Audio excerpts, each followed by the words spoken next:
It's only week 4 of the USL season, and of course, it's far too early to call any game a must-win.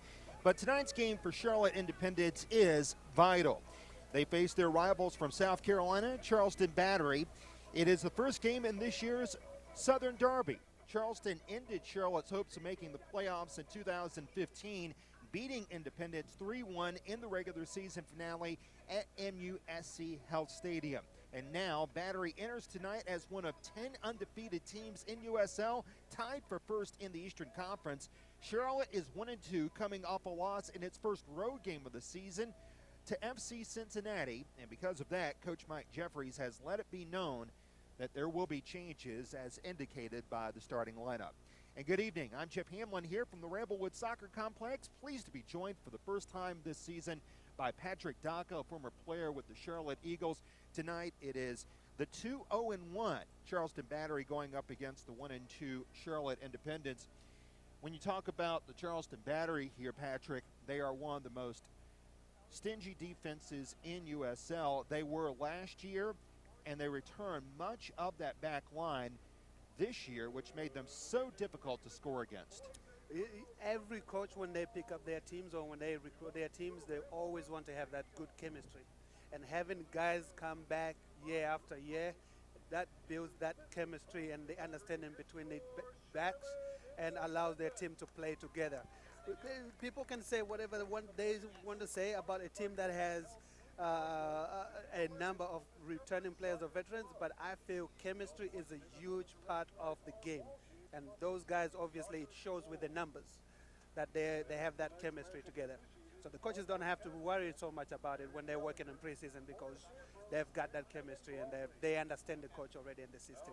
And among the players that we're talking about here, Taylor Mueller, Sean Ferguson, O'Brien Woodbine, along with Emmanuel Ajeti, they make up the back line, and they are a big part of why Charleston looks like they will be a force to be reckoned with this year in USL. Right now, it is the Novant Health Player Escorts. Novant Health, the official health care provider of Charlotte Independence. Novant Health, improving the health of our community, one person at a time. Now time for the Ortho Carolina starting lineup. Ortho Carolina, proud to be the presenting sponsor and official team physician of your Charlotte Independence. Ortho Carolina, you improved. For Charleston Battery, they will bring up a front line that we talked about just a moment ago in O'Brien Woodbine, along with Emmanuel Ajeti.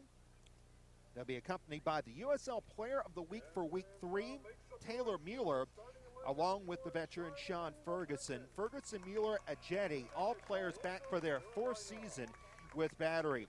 In midfield, it will be the veteran Zach Prince, along with a Trinidad and Tobago World Cup member and Naviel Hackshaw.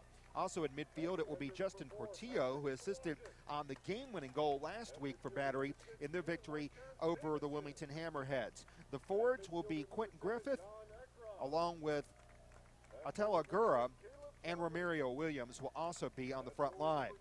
For Charlotte, John Berner was loaned back to the team this week. He is the goalkeeper who wound up in net for the majority of games last season for Independence, but he is not on the lineup card tonight. Instead, it will be Cody Mazzell making his fourth start of the season. Belial Duckett, the captain of the team, will be on the defensive back line. He'll be the center back along with Patrick Slogic, but there are some changes. Joel Johnson takes Jack Metcalf's spot on the back line. He'll be joined by Henry Kalungi. John Michael Davidson, along with Jan Akra and Enzo Martinez, make up the midfielders. Caleb Calvert, Brian Brown, and David Estrada are the front line. Now our national anthem.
Charleston enters this game tied for first in the Eastern Conference, along with the New York Red Bulls 2 and Richmond.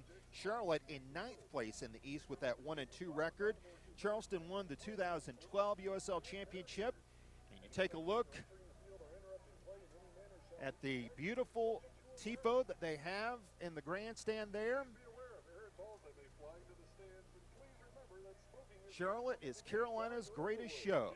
That's what it reads, and they have come up as Jack Militia with terrific tifos in 2 of the first 3 games this season, and Jack's Militia has made their presence felt all over social media, and they continue to do so with that great-looking tifo out in the backfield. In fact, we were talking about the laurels and the amount of championships that Charleston has won. Patrick, you played with the Charlotte Eagles back when they were members of what was called USL 2, and Charleston won the championship in 2010 of USL 2. That was a 6-team league that featured Harrisburg City, Real Maryland, the aforementioned Charlotte Eagles, Pittsburgh, and Richmond. Yes, games against Charlotte, against Battery, always been a final. They always have that feel. It's always a rivalry, and so I think Coach Mike is always going to be looking for guys who are going to step up and big time game players.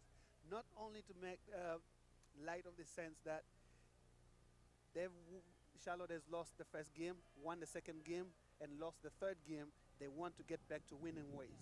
Getting back to winning ways give them a little bit of confidence going in.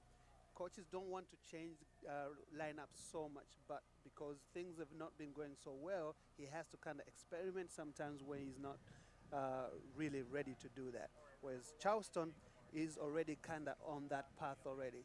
So I was looking at their defense. Look at the ages and the experience. You know, the 27, 24, the guys that are already seasoned.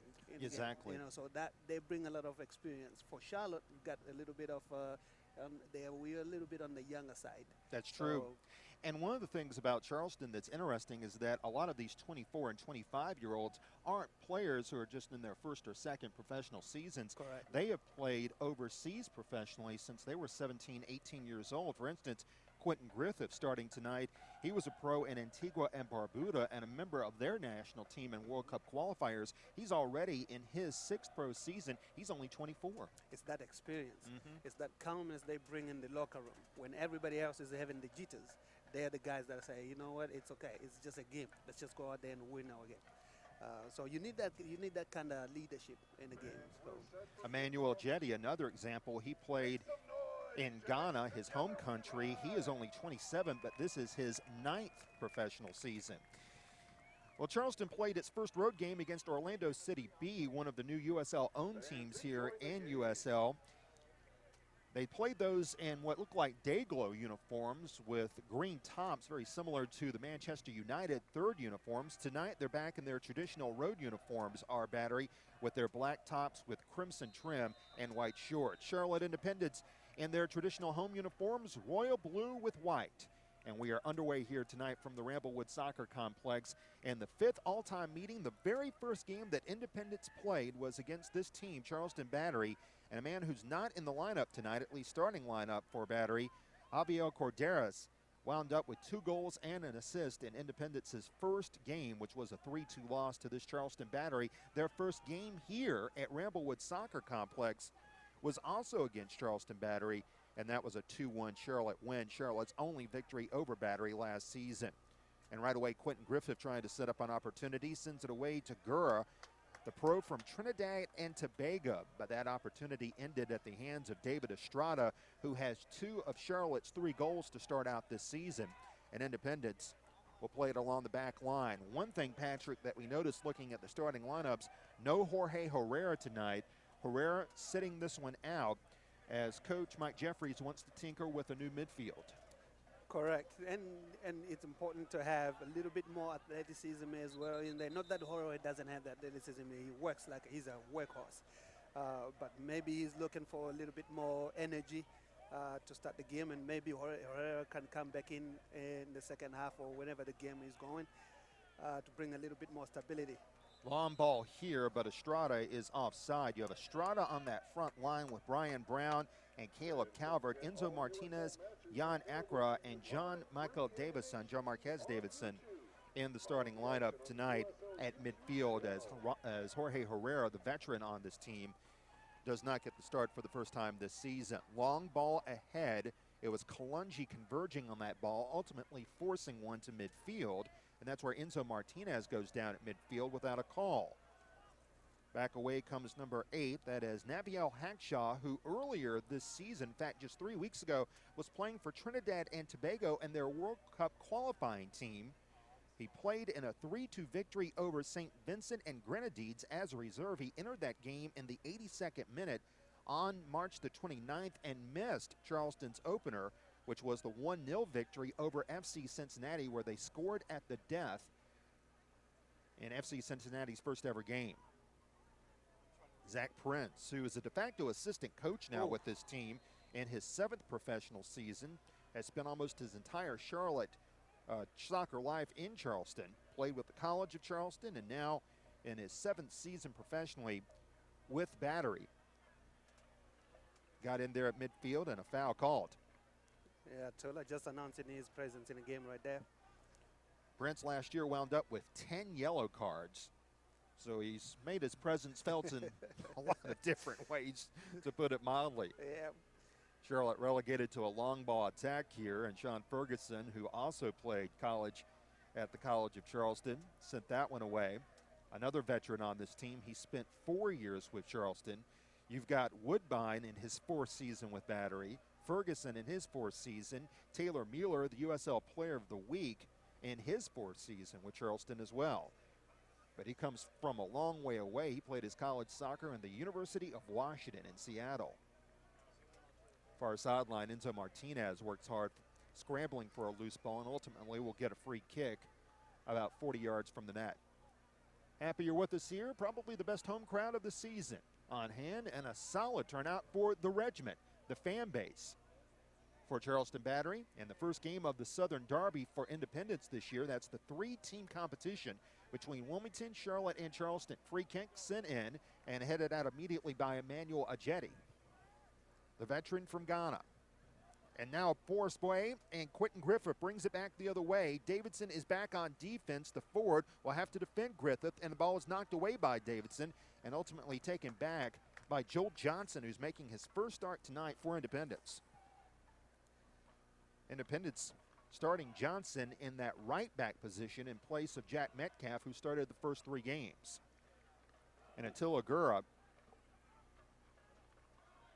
pressured, ultimately wins a possession, sends it in far side. Romario Williams giving chase, but the ball goes over the inline. Williams, another native of Jamaica, but he played his college soccer with UCF. He is on loan from the Montreal Impact, played a little bit with FC Montreal last year in USL, but did not make it here when FC Montreal made its only visit to Ramblewood Soccer Complex. And Romario and Arturo, you can see their style of play right there. They're not afraid to mix it in. So they're going to bring in the physical aspect of the game. They're very athletic, and they're not afraid to throw their bodies in. Looks like to me both teams are going in with a 4-1-4-2-3-1 formation, just to clog up the midfield a little bit and get a little bit more flank play. Mazel comes out of net, and he sends it away. The man in net tonight for Charleston is the answer to a trivia question someday. Who was the first player ever signed by Atlanta United of MLS? The answer, Alex Tambakis from Athens, Greece. Alex Tambakis. That's right. So memorize that and win some bar bets late at night. And I got to work on my memory. Tambakis in net tonight. And here's a ball played ahead. It goes over to Brown, but he's offside. Martinez set him up well on the doorstep, but Sean Ferguson was right there looking for the assistant to raise his flag, and his wish was heeded. Brian Brown just made his run just a little too early there. I see what he was trying to do, but the run just too early. Maybe a little diagonal run would have held that offside. Would have avoided that offside run. So Independence? A good entry pass by Henry Kalungi. It was playing indeed. Playing a little positive here, Charlotte Independence. Right now it's number 7, Obi Woodbine, or O'Brien Woodbine, if you will. Patillo at midfield, Ops to the right. Chipped ahead, Slogic manages to bring it out of the box. Enzo Martinez will let it roll to him, and he'll bring it up the field down to the right. Again, looking for Brown. That was nullified by Portillo. Then some contact made off the ball. Martinez will move it back. His opportunity turned back by Taylor Mueller, who wound up scoring the game-winning goal for Battery last week in the 74th minute off a corner, sent in by Justin Portillo to knock off the Wilmington Hammerheads 2-1 at MUSC Health Stadium, formerly known as Blackbaud Stadium in Charlotte, where they had a franchise best over 4,000 fans gather last season, and right now Battery looking like they're going to average over that, at least based on how this season has started. They had a franchise best over 4,000 per game last year and a very positive start in attendance for Battery this year. Woodbine can't shield Brown from the ball. It moves over to Caleb Calvert. Independence tries to start something offensively for the first time tonight. Ekra to Estrada. He'll take it into the box, opts to the left. Calvert will play the cross in, but Tambakis turns that away. Charlotte was looking for a corner, saying it went over the end line. The head official disagrees. Good decision there by Caleb Calvert, but you would have expected that cross maybe to be negative a little bit away from the goalkeeper. The runs in the box were very good. Charlotte moving the ball brilliantly at the beginning of the game right here. Diagonal passes, going forward as much as they can.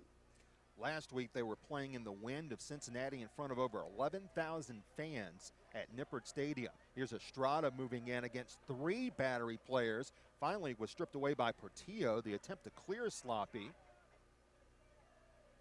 Here's Enzo Martinez looking to put it in a box. That was taken out by Mueller immediately. Up the field, he kicked it away to Romario Williams, the veteran from UCF. Springs up the field, can't carry it over midfield, disrupted by Jan Ekra.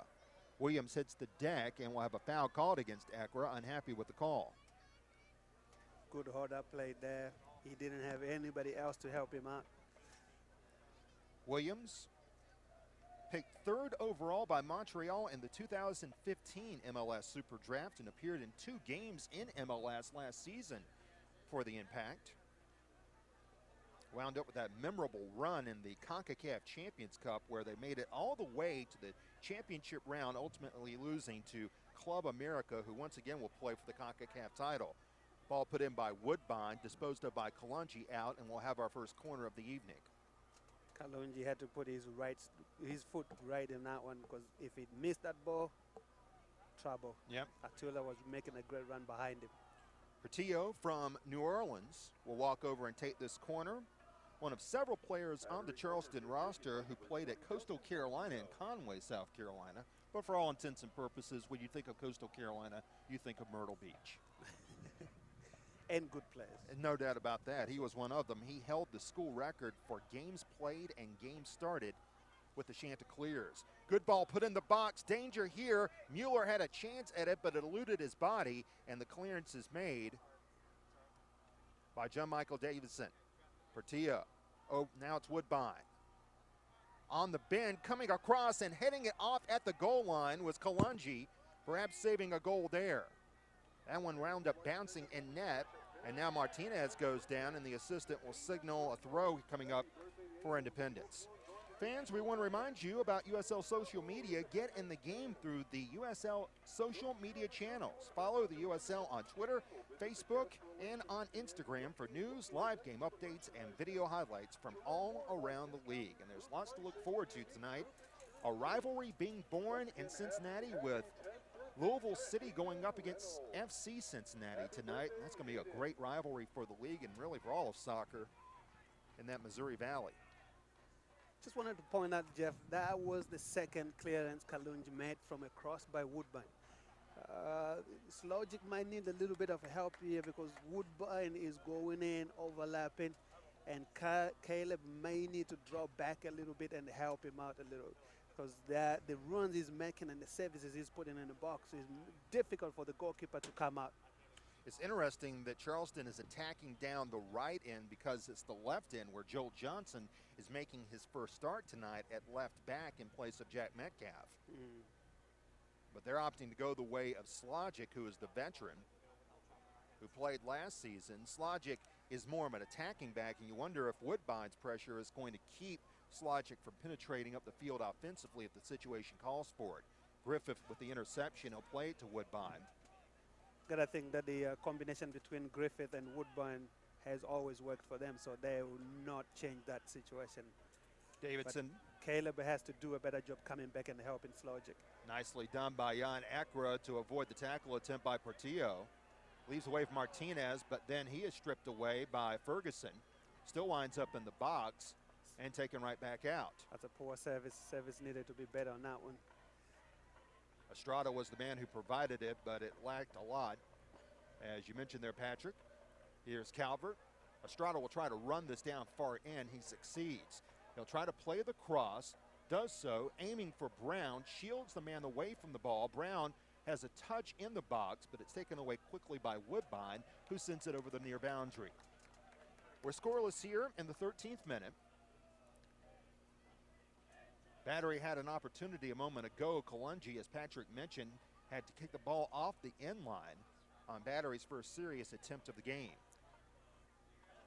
Charleston has been getting it done late in games. We talked about that win over FC Cincinnati. That was a goal in added time where they won. From distance, Calvert. And coming out of net, Tambaskas had to make a sprawling attempt and send it over the end line. This will be Charlotte's first corner of the night. And I was about to say, somebody needs to take a shot. Test the goalkeeper a little bit. You know, when you're forward, there are two things your coaches tell you. Run at your defender the first time. Try to see how good he is defended. Announce your presence in the game. And then take a shot. See how good the goalkeeper is. That was a good strike on the ground. 6 saves of the year for Alex Tambakis. And now the corner provided. Bodies up ahead, and a great header attempt, knocking it down. Tambakis. It was a golden opportunity there. Caleb Calvert nearly notched his second of the year. Had a clean look at it off the header, and Tambakis again went to his knees to keep it from the net. The only thing there, he couldn't get as much power as he wanted because he was running backwards. If he was running forward to it, you would assume that the power would have been a little bit more. Hackshaw. Young man who used to play for, in fact still does play for, the Trinidad and Tobago national team from time to time. He was a member of their World Cup qualifying team and still is. Gura also was a member of their World Cup qualifying team years and years ago. Long ball ahead. Brown has a chance. Mueller will fend it from the ball. Mueller will have to concede the corner. Well, now Independence in that situation, Patrick, opted for a long ball, and Brown put himself in position, had a pretty good first touch that was disrupted by Mueller. His movement is good, but you have to give credit to Jan as well for seeing that run and playing a beautifully weighted ball right into his foot. But the movement there was brilliant. Then Enzo Martinez supplies the corner, and Brown had a clean look at it, just a mishit, and it wound up going over the crossbar. He held his head, did Brown, realizing he didn't get that one sprung off the noggin the way he wanted it to. So that's a second set piece. Charlotte is won again with no contest. That's right. So if I was Coach Mike, that's probably something I'll be taking note of. The one goal that Charleston has given up this year came last week against Wilmington, and that came on a set piece, a free kick. A play where Sean Ferguson had a rare lapse. He wound up defending the ball, as opposed to the ball, and it led to Wilmington scoring the equalizer in the 38th minute of that game. They went to the locker room, locked up at 1. Ultimately, as we told you, Battery came out ahead off the game winner from Mueller.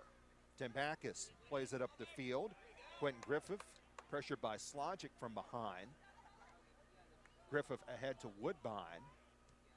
And he'll bring it up 40 yards up the field, but his long ball will be intercepted by Belial Duckett, the captain of the team, who after going 2 years without an assist now has assists in consecutive games. He assisted on the game-winning goal here 2 weeks ago in the only win for Independence against Harrisburg City, and last week the only goal for Independence in the 2-1 loss to FC Cincinnati.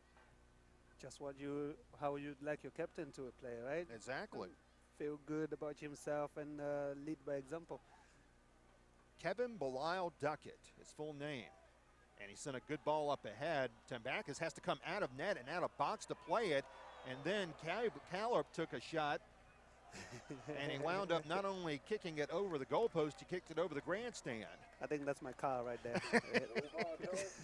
Well, the good news is I don't think that's in any danger or anything of that sort there, Patrick. I see what he was trying to do. Keeper was way out of position. Just maybe the technique, he got under the ball a little bit too much and put too much power in it. But you could tell what he was doing.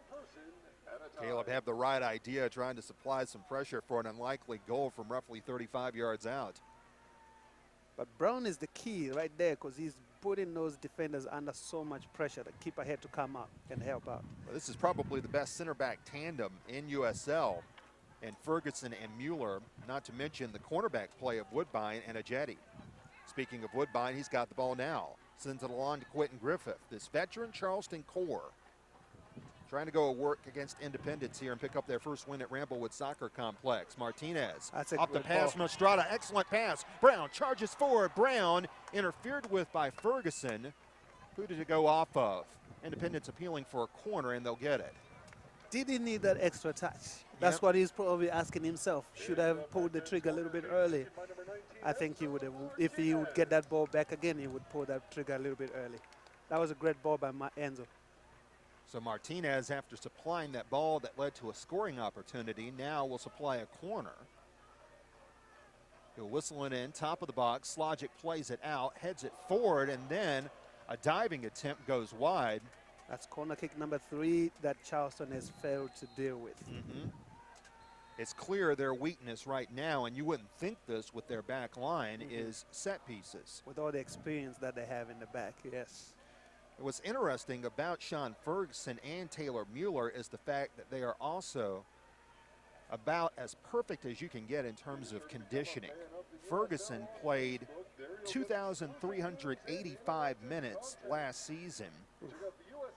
He was the USL Player of the Week in all first-team USL last year as a center back. Mueller played 2,265 minutes. Not only did Ferguson play at the College of Charleston, he earned his bachelor's degree there. Woodbine on the overrun once again will test Slogic, but a fine challenge from the Cornell graduate sends the ball over the inline. That's a lot of mileage right there. Let's get a text deduction for that one. You should get like frequent flyer mileage of some sort. If an airline company wound up sponsoring them, and they should. Obviously setting up for a long throw in here. Woodbine has backed up as far as he can go. Charlotte positioning itself, almost playing as if this is a set piece. Launched in, it's free at the 8, and it's headed up in the air, and then Mazzell almost bodied up back into his own net, wound up taking it down just as Romario Williams made a little bit of contact with him. So it remains scoreless. Fans want to remind you about Yellow Cab and YC Mobile. Need a ride? Download the YC Mobile app and use promo code Independence for your first ride. Yellow Cab of Charlotte, the official transportation provider of Charlotte Independence. Back of the other end, Estrada leaves it ahead. Charging forward, this is Johnson. Good chip in the box. Calvert couldn't quite put it on net, and we got a Charleston player down. Looked like he and Caleb Calvert wound up knocking heads on that ball that was in the box as the ball precariously hung through the air and gave Charlotte another scoring opportunity off that cross, set up very well by Joel Johnson, making his first start tonight. Joe did well down there, little combination with Estrada down the right flank, a little overlap, and they need to, Independence need to do a little bit more of that and recognize those. Slogic will not probably have the speed and the energy to go up and down, but Joe on the right side is kind of primed for it. That was brilliant. That's the first time we've seen an overlap from him. Tyler Mueller is the one who is down, and he's going to leave the game report to the fourth officials table for just a moment as Tambakis takes the ball and Mueller is right back in there. So Charleston having to play with 10 players wound up being short-lived. Tambakis, the native of Greece, played in the top league in Greece professionally for a few games before being transferred over to Atlanta. He's playing right now with Charleston on loan from Atlanta United, who will start in MLS next season. Griffith moves it forward. This is Zach Shaw. Far sideline, Ajeti tries to run it down. He was beaten to the ball to the far end by Johnson. And it's going to lead to a Charleston throw. Oh, it was a great diagonal ball Charlotte was. There's Slogic heading away across. That was put in by Zach Prince to the far end of the field. Caleb Calvert steps over the challenge that was provided by Quentin Griffith. It goes off of Caleb. As the sun goes down in the west, looking the fans right in the face here. I was going to go ahead, sorry. It's a view we can't seem to escape. Woodbine entering the attacking third, supplies across. It was headed away by Kalungi. Prince tries to track it down and does so. Hackshaw turned away by Duckett. Goes out to Estrada. He'll put it ahead for Enzo Martinez, and Charlotte will counter. Brown is ahead. That pass was cut off very nicely by Portillo, but then his long ball was intended for someone else who didn't see it coming, and Patrick Slogic takes it over there, Patrick. Yeah, I was going to say about the long diagonal ball that was played. Both teams are looking to exploit the flanks. And most of the attacks we've seen, most of the most dangerous attacks we've seen so far have come from flanks on both teams. Charlotte has tried to launch counters several times, but Brian Brown has been the target of those counters. And his movement of the ball is off the charts right now. He's moving very well off the chart, but it looks like he's limping a little bit. I don't know if he got a knock or not, but he's okay. Yep. He's running all right. Atula Gura out there tonight, 6'2" in his 10th season, but he's only 28 years old. Martinez, chip in the box. Estrada, then an opportunity for Brown, but that went off the body, and then Brown looked like he came off lame. Ferguson was the one who blocked it. Slogic chips it ahead. Caleb Calvert court screws. Cross to the box far end. Estrada there, but then knocked away from him very nicely by Zach Prince, and the native of Columbia, South Carolina, puts it forward. Romario Williams, triple team to the far end, and it'll lead to a battery throw. Another good cross, and Charlotte's had several opportunities and a few touches inside the 18, but unfortunately for them, none have paid off. Kalungi tries to dislodge the ball and does so. Here's Davidson, Jan Ekra now. Slogic with Woodbine pressuring him. Ekra chips it forward. Estrada trying to get in position for it. Hauls it down, but the taller Mueller, and now Ferguson comes in to take that away. And then Martinez goes down, and it's going to be a penalty. Martinez taken down in the box, and Battery can't believe it. Talked about Yanni looking and seeing those balls and those passes and those runs. That's, again, another pass by Yanni that gave Charleston Battery a little bit of problems in there. And the person you wouldn't even want to be on the ball, Enzo Martinez, going one-on-one in the box. That's right. Martinez got that ball away from Ferguson, and Ferguson was the one who fouled Enzo. Charlotte has failed in its only penalty this year, but that was attempted by Jorge Herrera in the opener against Louisville City. Now Martinez will try to give Charlotte a 1-0 lead, trying to cash in on its first penalty of the year. Hollow be thy name. Independent scores. Enzo Martinez. Come on, boys. Celebrate the goal. Celebrate the goal. Independent scores the penalty, and it's Enzo Martinez, who did not have a penalty kick last season, scoring in the 25th minute. Scored by number 19, He took that confidently. He did not hesitate at all. Put his foot through it.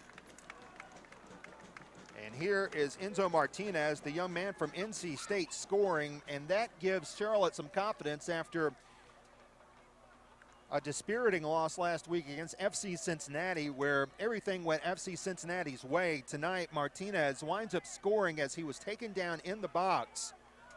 And it all began with Jan Ekra and that long ball that was intended for David Estrada.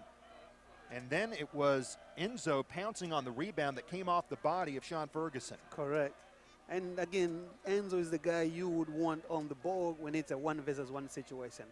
He's a tricky customer. Shifted his weight one way, and right back comes Independence here. Here's Williams with a chance, but then he wound up running out of room, and then Mazzell comes up, fields it quickly, and sends a Quinn out up the field. And himself on the ground. Yep. Estrada puts it forward, and it leads to a Charlotte throw. So it is Martinez scoring on the penalty. And Independence now with a 1-0 lead. It's first time this year that Independence has scored the opener. They've given up the first goal in each of its first 3 games so far. Against Louisville City, gave up the opener in the 3rd minute against Harrisburg City. And, of course, last week against FC Cincinnati. It's always important to get the first goal. Now they can settle down a little bit and try to control the game. Kalungi has that ball take a tricky bounce, and Williams was in the neighborhood when Kalungi got his spikes up high, and now a free kick in dangerous position. Portillo will line up over the ball. He's got Quentin Griffith to his right here. Take a look at those big bodies inside. Charleston very dangerous from set pieces as well. They aren't afraid to use the 6'4" Sean Ferguson or the 6'2" Taylor Mueller in there as well. Portillo, the native of New Orleans, in his 3rd season with Charleston. Kicks it up over the ball, goes left, and then a Charleston player gets a foot on it, and it's going to lead to a Charleston penalty. I think the linesman has an offside flag up there, but the ref is calling a PK. Yep, well, we've got one saying offside. We've got an assistant, as you mentioned here, Patrick, saying offside, and now the penalty waved off.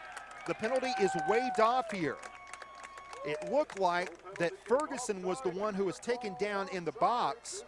Romario Williams can't believe it. But the referee wound up calling a penalty. The assistant, however, ruling that he was offside was Ferguson as he was taken down in the box. So the penalty waved off. So major goings on here over the last few minutes, and that penalty, Charlotte really got a break there. But Charlotte, who scored on a penalty, winds up not giving up a penalty on its end, and it remains 1-0 Independence. Would have been a heartbreaking PK as well to give up a heartbreaking goal to give up, because it's not 5 minutes after you score a goal that are very, very important. That would have meant that Charleston Battery scored a goal within 3 minutes of Charlotte scoring their goal. Exactly. Now we've got a yellow card issued to Brian Brown. Far end of the field, he was jostling with Romario Williams, and I think that yellow is for dissent.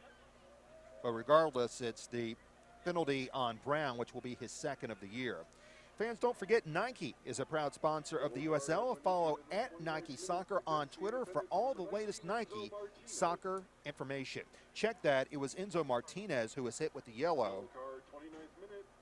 Well, it was something that, as we see there on the replay, Martinez looked like he said something, I believe, to Emmanuel Ajeti.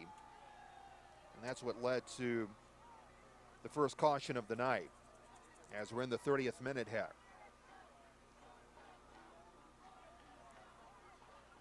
Martinez kicks it toward midfield where Mueller is waiting on it. Ferguson dodges Estrada, plays it to Portillo. Supplied up ahead, nice one-touch, but then knifing in to disrupt that is Kalungi. Back comes Independence. Brown in a 1v2. Step over on Mueller.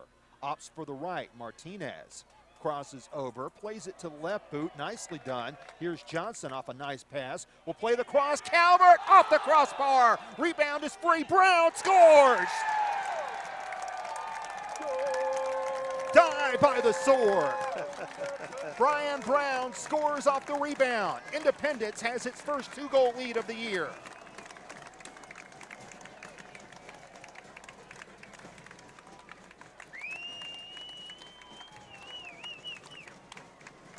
Opportunity was set up again. Calvert was set up very nicely, and that went off the crossbar, but Brian Brown scores his first as a member of Independence. With all the running that is done, probably deserved that one. But what about the hold-up play, combining with Enzo Martinez, and then making a run into the box for that cross and the rebound that eventually came into him? And what a swivel and a volley. That's a difficult volley to take, but he took it really nicely. So Brown, we'll see if there's an assist awarded on that. Calvert had his header bounce off the crossbar. And now Gura comes back the other way here for Battery. Now down 2 goals for the first time all year.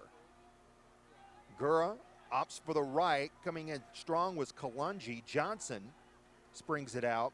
That was some excellent ball movement by Johnson, and namely Enzo Martinez, who took that pass from Johnson. We've got a battery player down, and I believe that is Hackshaw going to the far end. Kalungi sends it over the sideline. I believe that is going to be called a throw. No, a corner is going to be called, as it ruled to have gone over the end line, and Hackshaw is still down.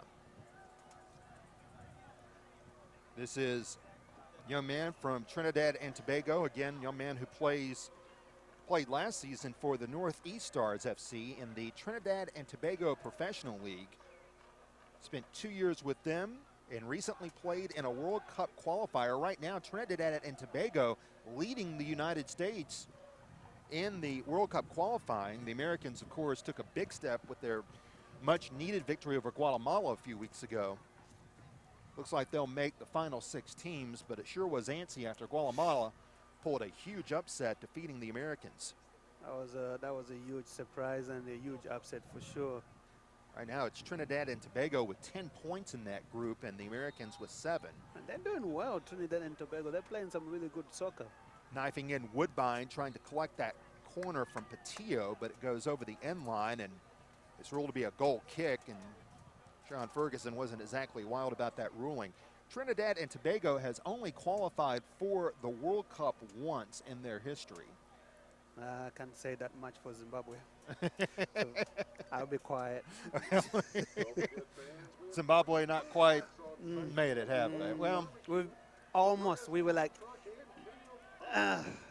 it's pretty much them in Ghana for the most part, and Cameroon. almost there, Yep. but not quite. Nigeria, Ghana, Egypt, Cameroon, Tunisia, those are the African countries that are frequent at the World Cup. And of course, Ghana And Ghana, yes. wound up giving the Americans fits for several years before finally the Americans broke through a few years ago. Good overlap. Johnson finds a way in the box, and eventually he forces the ball out. Mueller kicked it away, and it goes over the end line. And that's a difficult ball to deal with for a defender because you're running towards your goal and the ball is being played negative. So you either have to turn your hips quickly and clear, or just blast it out as much as you can. But being worried that you don't put one inside your own goal. Martinez fake going short on the corner here. Now he'll bring it in long.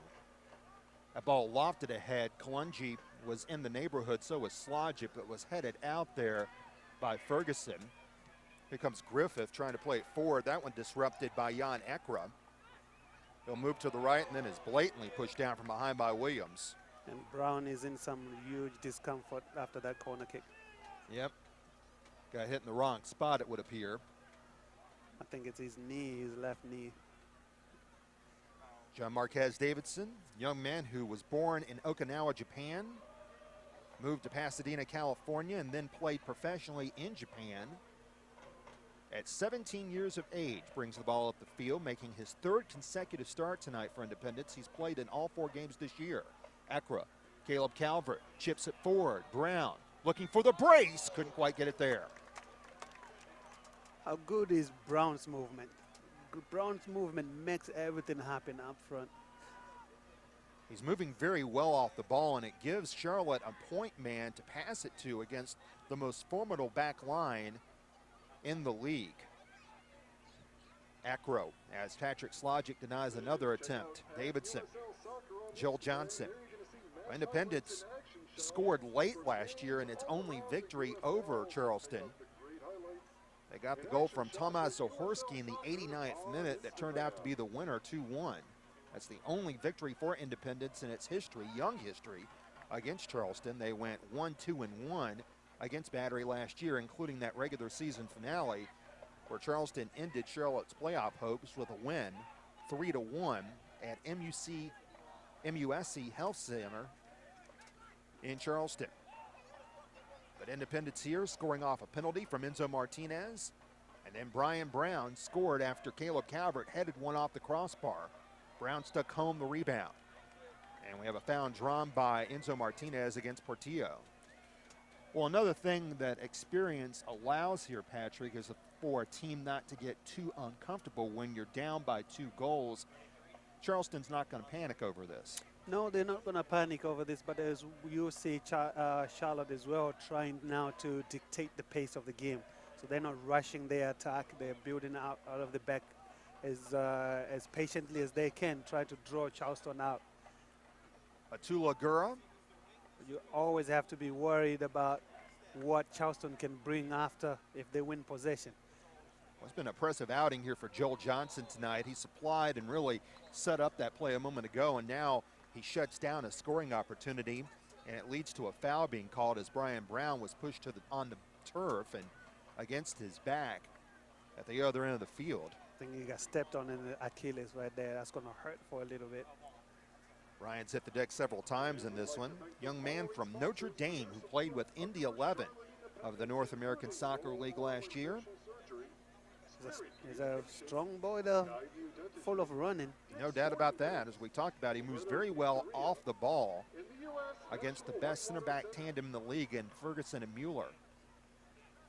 2-0, Charlotte with the lead. Enzo Martinez off a penalty, and Brian Brown wound up scoring what is for now an unassisted goal. That may change. We'll see if they do so at the half. Johnson plays it forward. Estrada can't catch up to it. Battery finished with 56 points last season. They made the playoffs once again where they faced their oldest rival, the Richmond Kickers, in the first round of the playoffs, and Battery wound up winning that one in extra time. They advanced to the Eastern Conference semifinals where they lost to Louisville City up at Slugger Field. That one also went extra time. And we've got a foul called here. Mike Anheuser, the coach, in his 11th season in Charleston. And one thing about Charleston is the fact that when players and coaches go there, they tend to stay a long time. Anheuser joined this team after graduating from Indiana in 1994 in Charleston, along with Richmond, the oldest soccer franchises in America. They predate MLS, predate all the original MLS teams that are still playing, DC United, Sporting Kansas City. It's a great organization, and isn't it? They always seem to have their things together. They're organized. Mm-hmm. They always have good players, and they always make good runs in the league. So who wouldn't want to stay there? Blackbird Stadium, how beautiful that stadium is. It as is. well, right? Everybody wants to play in there. I remember when we went to play Charleston Battery, I got so motivated to play in there just because the stadium was so nice. You know? Well, the Regiment has a beautiful, beautiful stadium to go to. It's now known as MUSC Health Stadium. They purchased the naming rights for it last year, midway through the year, and the place formerly known as Blackbaud Stadium is a gorgeous, gorgeous place to play. And Charleston itself is a gorgeous place to be in. Save for the bugs in the summer. Oh, there are bugs. Well, I've heard about that too, but that's a South problem. It's not just a Charleston problem. If you're on the field playing, no problem. But if you're sitting on the bench or in the stands, that can be a mess. That's not fun. Yeah. Had a foul called deep in the end of Independence. And Mueller will chip it forward. Williams tries to get in position, does so. Kalungi shadowing him. Romario Williams has it go off of Henry as we come in the 40th minute now. And fans, don't forget, USLsoccer.com is the place where you can go as the ball goes over the inline. Keep up to date all season long with the USL by visiting the new USLsoccer.com for everything you need to know about the USL. You can check out the various games that are going on across the league. We'll have you a scoring update. There was a game last night between Arizona United and Real Monarchs of Salt Lake City. And right now, Independence looking for its second win of the year. Kalungi is not an easy player to play against. He's got a lot of experience. A player from Uganda, played on his Uganda national team. And Romeo Williams right there, it's going to be a big battle between the two of them. Both physical, both athletic. And it's been impressive how Charlotte's center back tandem, namely Kalungi, who Charleston has challenged for the most part here tonight, Patrick, has stood up to this Charleston challenge. But here, a Charlotte foul. And Patillo will line up over the ball on the free kick. Zach Prince was the man 1v1 versus Enzo Martinez, and Enzo once again contested the call. So Portillo lines up over the ball here with Independence maintaining a 2-goal lead. That one comes in the box dangerously, and Mazzell has to come out of net and plays it midway through the box. Well done, keeper. Cody Mazzell starting his 4th consecutive game, the native of Woodstock, Georgia, who played at Clemson. Sends the ball in the air after playing last season in Iceland. Estrada sends it over to Davidson. Ball hops over the head of Williams, also hopped over Kalonji's head. Communication breakdown there. The guys not being on the same page. Fortunately, Independence was able to get away with it there as Mazzell came out of net before Gura could get his hands on it. Here comes Davidson. Moves it to the right. Joel Johnson. Independence will reset up things here, nursing a 2-goal lead as we come down to the final few minutes of the first half. Fans, don't forget, fans, curated craft beer delivered to your doorstep is only a click away. Visit brewpublic.com and sign up today. Brew Public, Ding Dong Beer. You're going back to your point about nursing the lead right here, because Charlotte, the last thing they want to do is give Battery a goal going into halftime. Battery is looking for that goal going into halftime. So Charlotte has to be a little bit more patient, but be a little bit more resolute as well, and when they defend. So when they have the ball, control the ball a little bit more, keep June and Jan on the ball as much as you can. And that's exactly what they're doing here, Patrick, as they're just making simple passes, as right now Battery not really pressing all that much. There's no need to rush forward, just keep the ball, draw them out, and then when you have that chance to go forward, then you can go forward. There you draw that free kick. Caleb Calvert was shoved down to the turf by O'Brien Woodbine, who held up his hands. And that patience paid off there, Patrick. It pays off, because what it does to the other team, what it does to Battery now is they come and get the ball if you can. And when they try to come and get the ball, you move it again. And you play again now, right there, they start giving up free kicks because they get frustrated instead of just chasing the ball around. No team wants to chase the ball around all game. So be patient, just move the ball around, but move it quick. Here's Martinez, and that's what Charlotte's doing. They're following the Daco recipe here for success, if you will. This is Martinez on the overrun. It's Joel Johnson. Once again overlapping the ball, cuts to the top of the box, knifes it in, headed out of the way momentarily by Mueller. He'll be taken back by Brown. Top of the box, Jan Akra. Looks for an opportunity, 1v1 versus Justin Portillo. Martinez. Hey, patience. Yep. Bring it back up. Throw them out again. Akra takes the entry. Good chip ahead. Brown is onside, and immediately Quentin Griffith comes over. He has to give up the corner and doesn't look happy to do so. And that's what happens, because when they start coming out, the holes and the pockets start coming wide open, and now you can use that and make runs in. I saw the ref signaling maybe 1 minute extra added time here. Maybe get the sign injuries. here. Yeah, we'll get the announcement for added time as we have hit the 45-minute mark here at Ramblewood Soccer Complex, but yet another corner coming up here for Enzo Martinez. And you're right, Patrick, 1 minute. Woodbine knocks it out of play. Oh, nice knock in there by Akra, taking the ball back momentarily, and Martinez winds up winning the ball, goes to the far end. Zach Prince will try to chase it down. Estrada tries to cut him off the pass, but fails. So we have 1 minute of extra time that we are into now. Gurr runs back the other way, but ultimately Mazzell has it played to him, and he'll send it away to midfield. Not sure what Martinez had seen there on that pass. Yeah, get the feeling he was trying to kill time more than anything else. Ended up being a square ball. That was the dangerous thing. Square ball beats the recipient and the guy who makes the pass as well. Portillo puts it in. That's cut off by Davidson. Akra will try to chip it ahead as Charlotte tries to milk out the final few seconds here of added time, and there is the first half whistle. A very promising first half for Independence. After the disappointment in Cincinnati last week, Charlotte comes away with its first 2-goal lead of the season. Enzo Martinez off a penalty, and then Brian Brown scores his first goal in an Independence uniform. Independence leads Charleston 2-0 at the half. as solid a first half as Independence has played in this young season, Patrick. It was great at first half, to be honest. I think that Jan and June doing most of the donkey work in midfield. The midfield tandem in there is the key for me. Controlling the pace of the game, controlling the attacks, controlling the build-ups, but then also breaking down everything Charleston is bringing through the middle. But now for Charleston, their success has always been on the wings with Woodburn and Griffith. They did that maybe the first 10, 15 minutes of the game, and then they stopped doing it. When they stopped doing that, their attack kind of fizzled out a little bit. Whereas Charlotte is going through them in the middle, but they're also going through them on the wings. So if I was Coach Mike, guys, keep doing what you're doing, but be a little bit more patient now.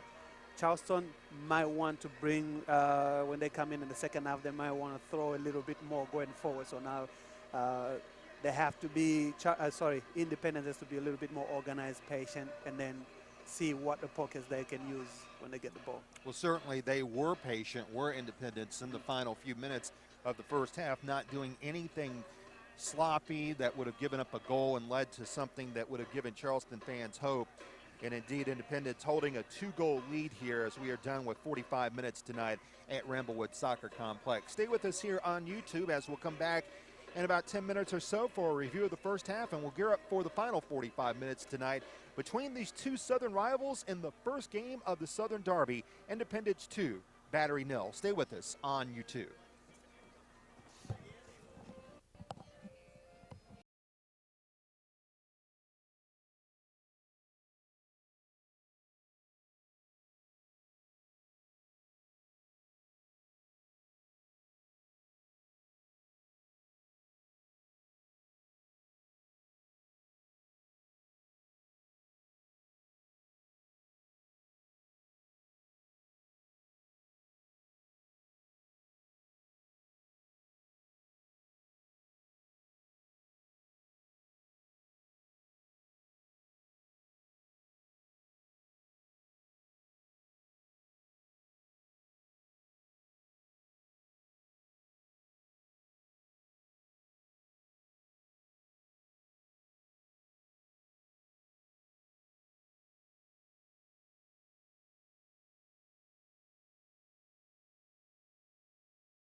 cooperation. Jeff Hamlin with Patrick Daka back with you from the Ramblewood Soccer Complex. Very happy first half for Charlotte Independence as they wound up taking a 2-0 lead on their rivals, Charleston Battery here. Taking a look at highlights from the first half, Caleb Calvert here had Charlotte's first shot on net. That was a sprawling save by Alex Tambakis that led to this corner by Enzo Martinez. Caleb wound up getting another head on that one. And again, Tambakis wound up having to make the save. Another corner opportunity. Slogic headed the ball to Calvert, but that attempt wound up going wide.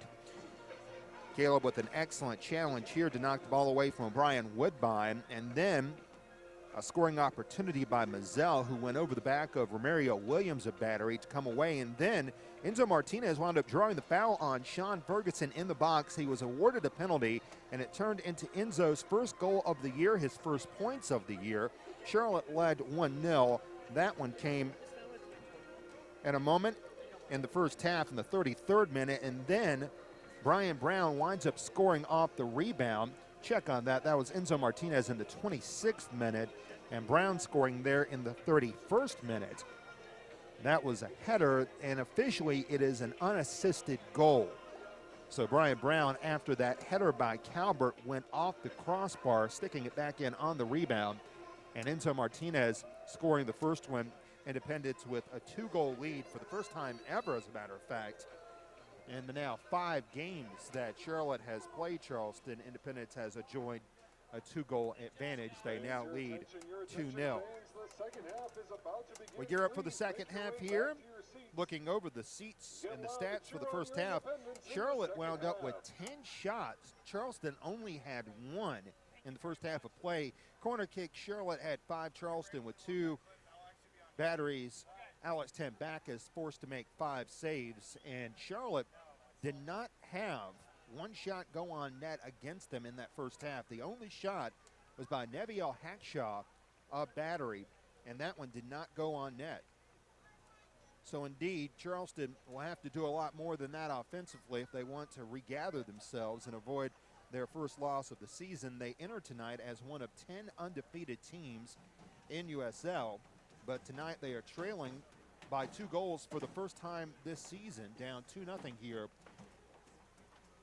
Neviel Hackshaw wound up with that shot attempt that wound up going wide, and that was the only shot that Charleston was credited for in the second half of play. Meanwhile, Charlotte had 5 shots from Caleb Calvert.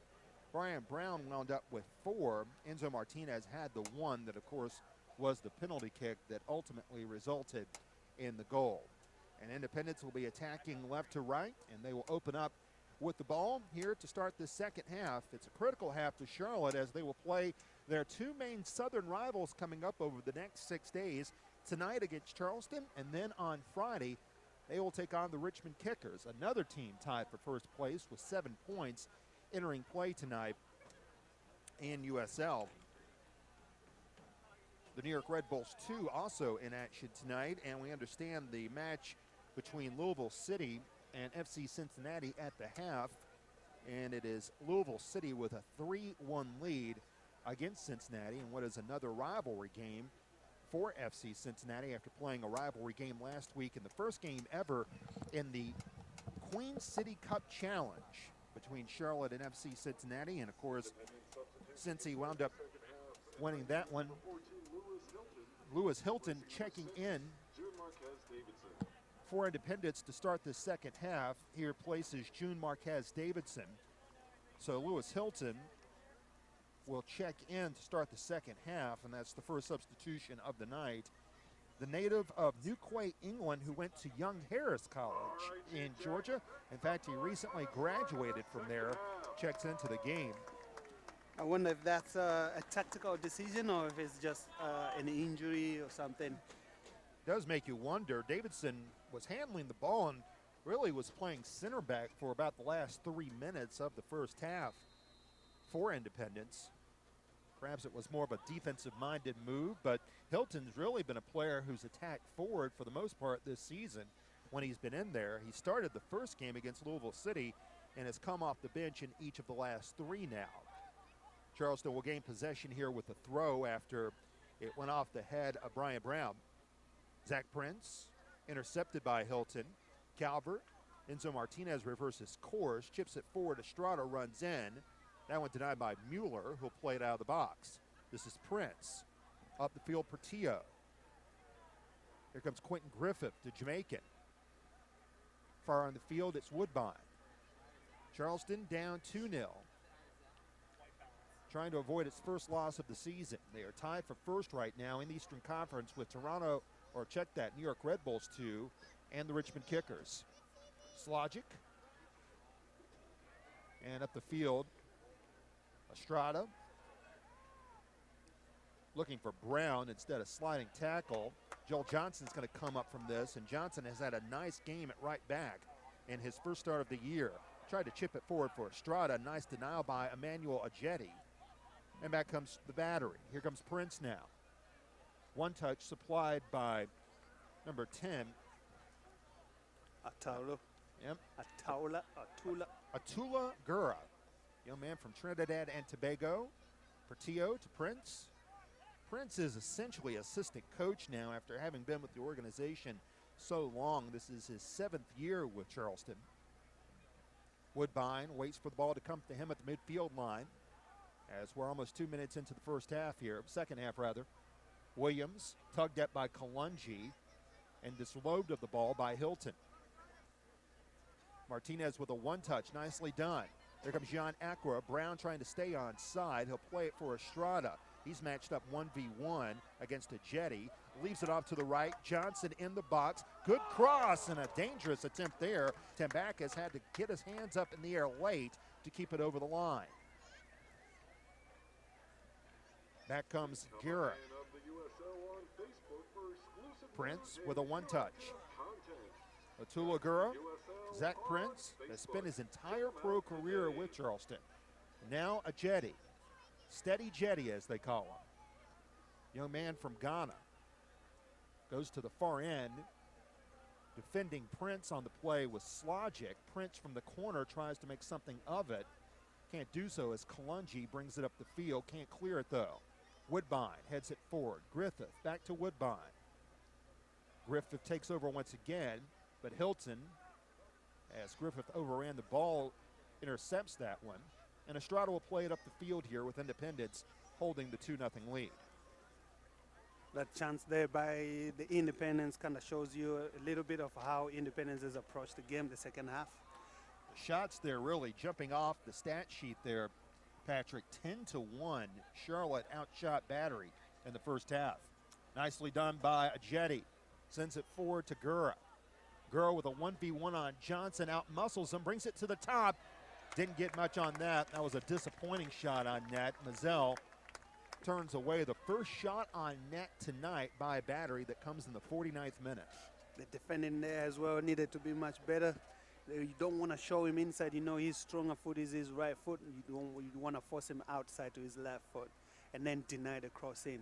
But he was always looking for that cut back inside and then a shot to his stronger foot, but he didn't quite catch it as cleanly as he wanted to. It wasn't a crib shot by any means. Patrick, you and I were walking on the turf at halftime, and of course Charleston played on the first game on this field in the USL against Independence, and to say that there's been a steady improvement on the field between now and then would be an understatement. Good turn away there. This field is nice. Ferguson with a good denial of that Independence challenge, and my heavens, what was Gura thinking there as he went up against the head of Johnson? And quite frankly, I'm stunned that wasn't a card. It's the Charleston players complaining, but that happened right in front of us, Patrick. And Gura, frankly, was fortunate not to wind up in the book. I think he was trying to just grab him back, but then it looked like he was swinging his arms as well, so it looked like he's hit him in the head. Slogic down the left end. Brian Brown jostling for position with Mueller. Slogic will take it back. He'll bring the cross in. Estrada, soft touch to the right, tries to bring it over the body of Ajeti. Emmanuel jostling for position, and the foul will be called against Estrada, who has 2 goals to lead Independence on the season. Good balance by Ajeti there, and a little demonstration of speed and agility for the young players that are watching the game today. Stay on your feet, keep your feet moving. Once again, a header by Kalungi as the center backs for Charlotte have been quietly dominant in this game, holding Charleston to just one shot on net through the first 50 minutes. It'd be interesting to hear from Coach Mike what they necessitated the change with June coming off at halftime. I have to assume that it was an injury or just a little nag that he is dealing with. Didn't receive any word from the press table across the field at halftime about an injury, but Lewis Hilton was the man who checked in for him. Jan Akro working hard at midfield to keep the ball from going into attacking third for Charleston. But here comes Gura, to bring it to the right. Zach Prince enters the box to the right, taking his time, looks to fire, bounces off the body of Belial Duckett, stays in play for Woodbine. Fans, don't forget that Coca-Cola is the official soft drink of Charlotte Independence. Coca-Cola, experience the awe. Brian Brown with Mueller challenging him, brings it forward. Long run for Calvert, but he can't quite make it. Going back to the stats here, Charlotte 10 shots versus Battery 1. You can only score if you shoot. That's what I know. You can only score if you shoot. 10 shots, score 2 goals. Thank you. 10 shots, 2 goals. The Charleston Battery goalkeeper made 5 saves. That's right. To 0 for the Independence goal. So one of the goalkeepers is going to need to take a shower after the game. The other goalkeeper needs to just get his stuff and go home. Yep. Mazzell just touched the ball for one of the few times tonight. Gura supplied that shot a moment ago, and he's got the ball now. 1v1 on Johnson. Looks to sit up across, does, comes in strong. Williams had a chance at it, but it was denied by Duckett. Here's Woodbine as Charleston looks to get some rare pressure in this game. Griffith, Woodbine on the overrun, attacking Slogic again. Patrick disrobs him of the ball, tries to send it out, kept in by Griffith. Long touch here, Gura with the header. It'll be taken back by Hilton, make that Estrada. Independence up the near sideline. And the outlet attempt turned away by Portillo. Here comes Gura, attacking from behind. Akra does a good job. Prince has it bounce off the body of Calvert. Ball in the 18, and there'll be a foul called here against Gura, who doesn't appear happy about it. As he knocked down, it looked like Belial Duckett. And Justin Portillo comes over once again to make his opinion expressed.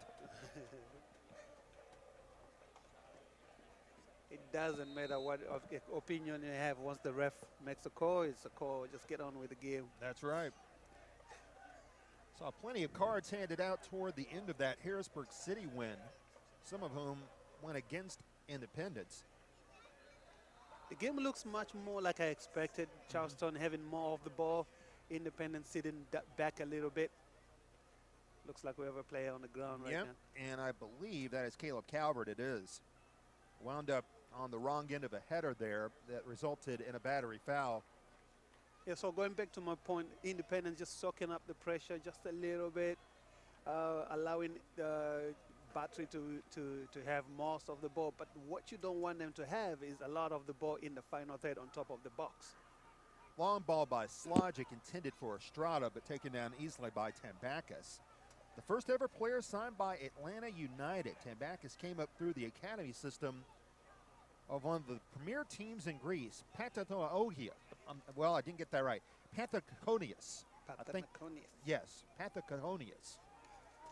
Don't know my Greek as well as I should. That comes Griffith the other way. Enters the box well. Gura, once again with an opportunity inside the 18. From distance.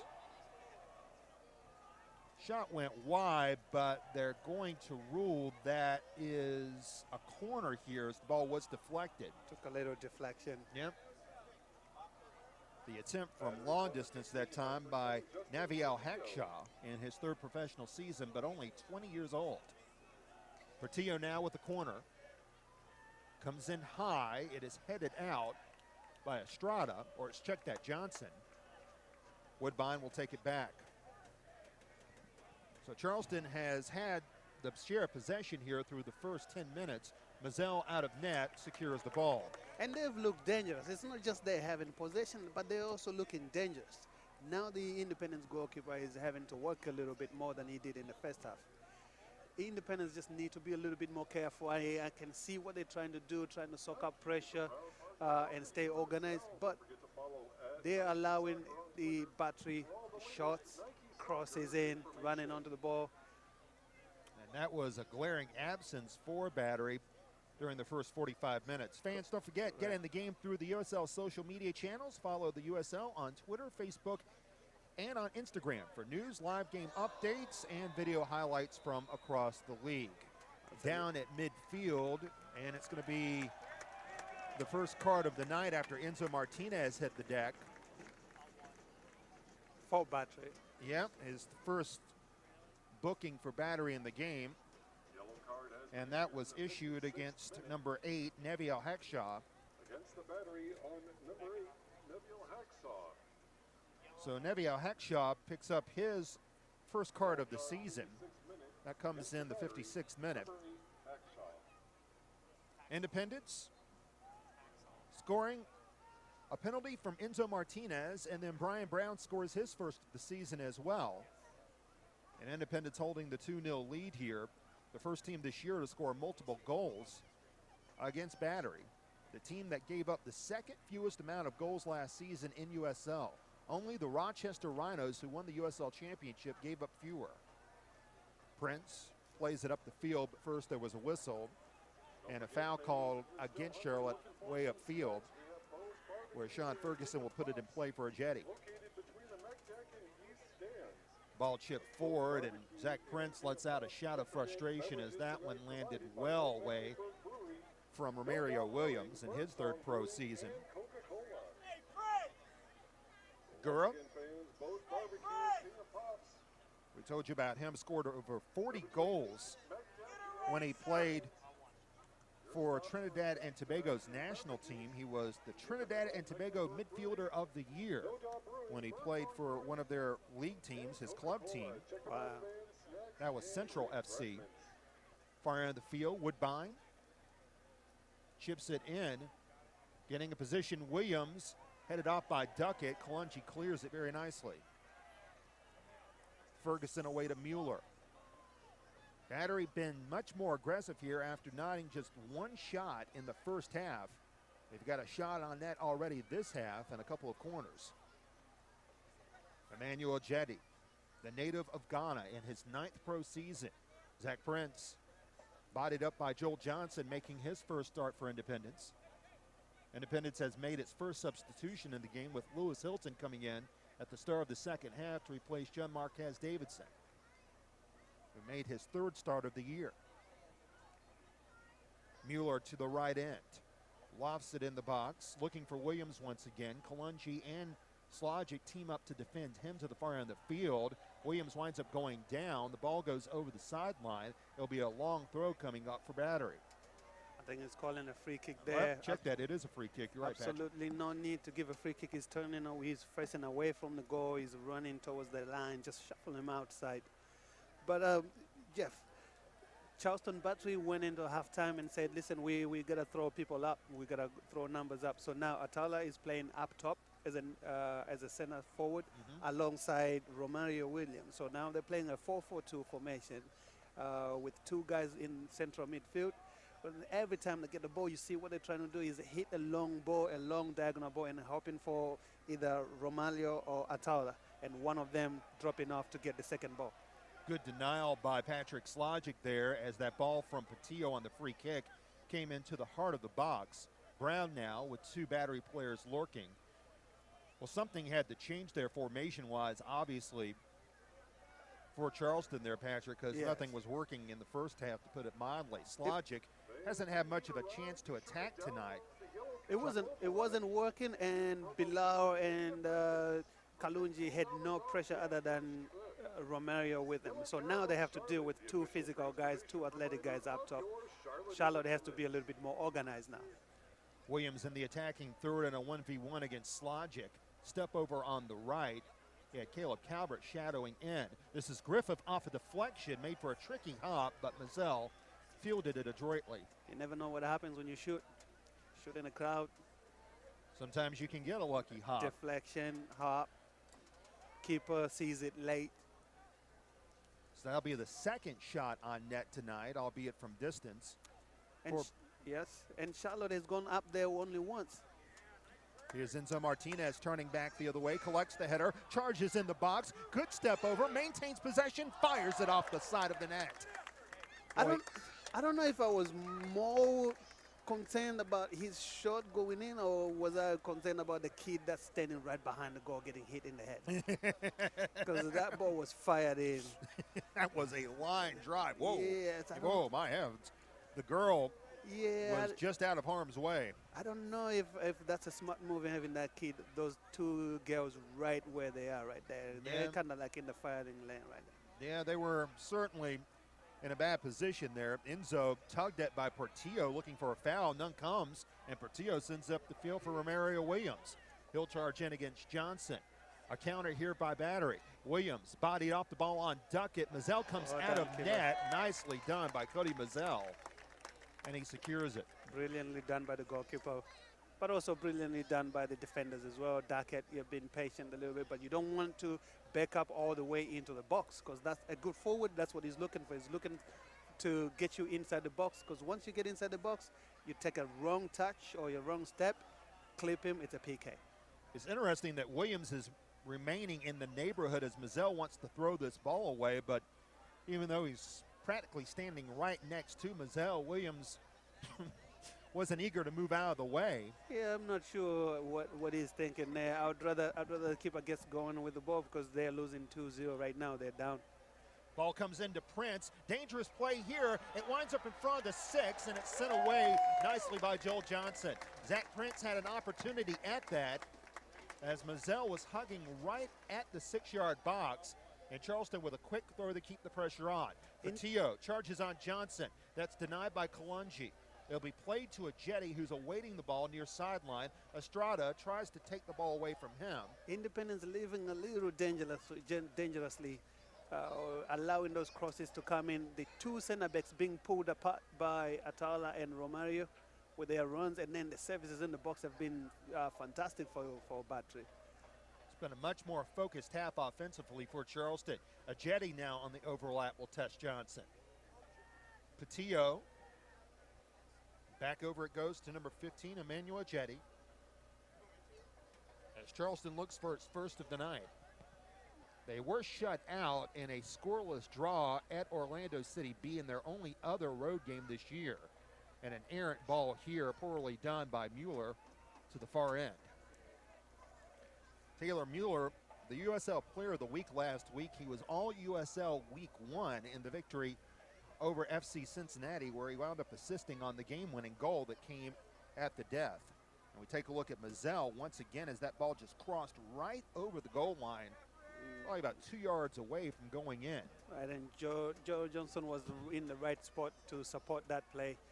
But Lewis Hilton and Yanni Ekra have to do a much better job protecting the two center backs, because now they're dealing with two center forwards sitting right on the two center backs. So if one makes a run, it pulls the two center backs apart.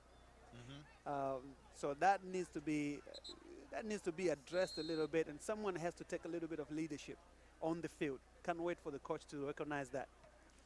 Well, certainly it was a stellar first half by the center backs for Independence and Duckett and Kalungi, but here the change in formation, Patrick, is going to lead to a lot more on their shoulders, and obviously, as you mentioned, a lot more on Joel Johnson and the defensive midfielder. In this case, it appears to be Lewis Hilton who's filling in that role. Here comes Enzo Martinez back the other way as the half nears the 20-minute mark. Independent still holding a 2-goal lead. Goals from Enzo Martinez and Brian Brown. Now Estrada plays it. Enzo's got some room from distance. That was blocked away by Ferguson. It's recaptured by Hilton from the defensive midfield position. And he had Caleb there showing his hands like, I was open. They made great runs. I think it was Caleb and Estrada making great runs on the left side. I don't think Enzo saw them. I would have done the same thing if I was Enzo, because the shot was there, was open. Enzo fired from distance from about 25 yards that went underneath the Met deck to the far end of the field. Slogic swipes in, take that ball from Guerrero, Prince looking forward. Sends it away. Williams can't catch up with it. So when Bilal Duckett or Kalunji gets pulled out wide, somebody needs to drop into that hole that they're leaving, because that's the hole the forwards and the midfielders are making run-ins. So when the cross comes in and there's no protection, it becomes a 1 versus 1 with the center forwards, kind of like that right now. In fact, Duckett was the one who had to chase down that ball a moment ago. It'll be interesting to see if Lewis Hilton will be the man that can fill in that hole if that situation rears its head once again. Fans, don't forget, Nike is a proud partner of the USL. Follow at Nike Soccer on Twitter for all the latest Nike Soccer information. 2-0, Charlotte with the lead.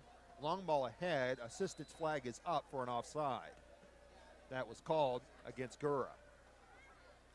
Also, fans, don't forget that we'd like to thank the following sponsors for their support of your Charlotte Independence: Roll Oral and Facial Surgery, Sprint Communications, Skyview Dentistry, the U.S. National Whitewater Center, and Dick's Sporting Goods.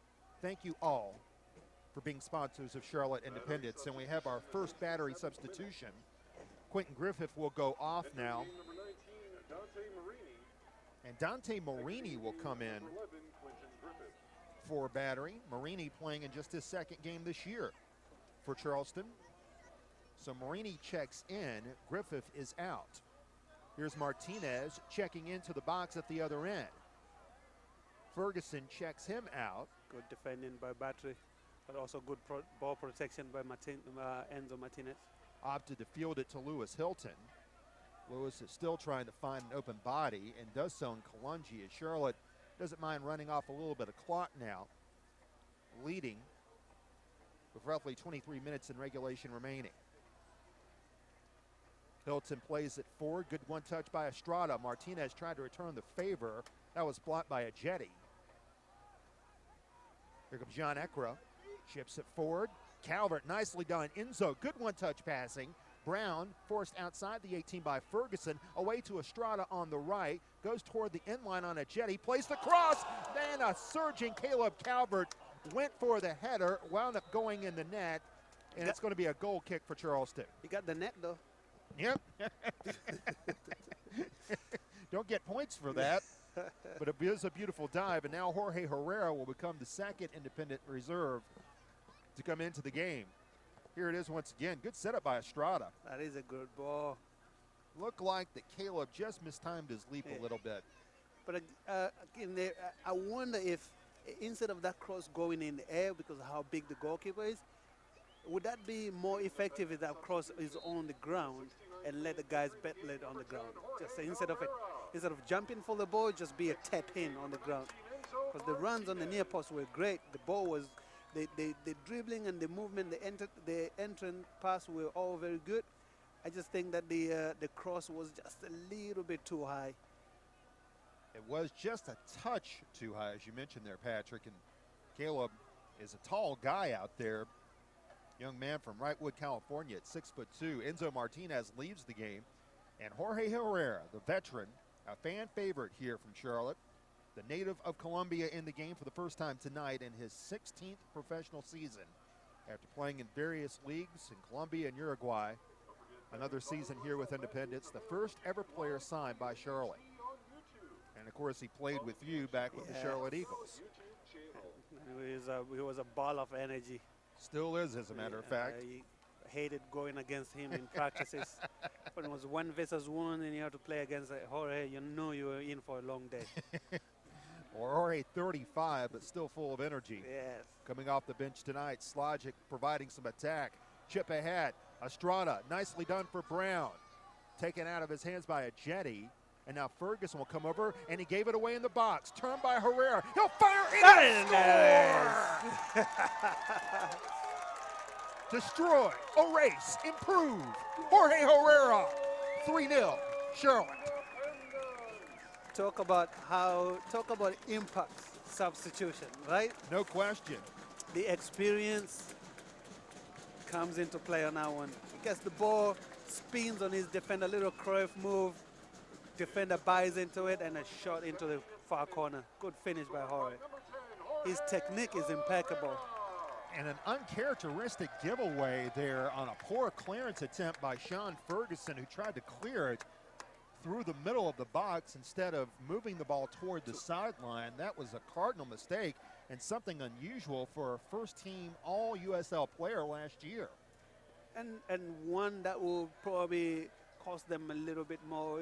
They were on the front foot going into the second half. Now they're 3 goals down. They've got to score 3 goals to tie it. They've got to score 4 goals to win it.